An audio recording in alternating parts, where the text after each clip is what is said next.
Hi friends, Thursday afternoon தம்பி வந்து மாடி கூட்டிகிட்டு போயிருந்தேன். அது மாடியெல்லாம் இலையாக இருக்கேன்னு சொல்லி அவனே சீவை எடுத்து கூட்ட ஆரம்பிச்சிட்டான். தம்பியும் அப்படியே கூட்டிகிட்டே கொஞ்ச நேரம் விளையாண்டுட்டு இருந்தான். அப்புறம் மிளகாயெல்லாம் பழுத்துருச்சு. ஆனால் மிளகாயெல்லாம் பறித்து காய வைக்கலாமா வந்து எல்லா மிளகாயும் பறிச்சிட்ருக்கேன்.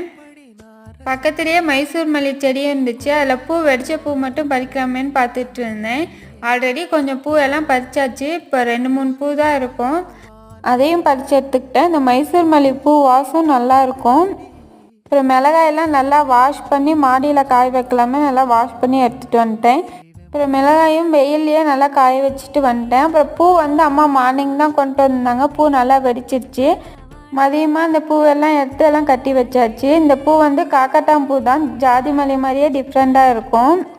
2 டேஸாகவே தம்பிக்கும் பாப்பாவுக்கும் கொஞ்சம் கோல்டாகவே இருந்தது. அதனால் அம்மா தான் மருந்து கொடுக்கலாமேன்னு தம்பிக்கும் பாப்பாவுக்கும் மருந்து ரெடி பண்ணிகிட்ருக்காங்க.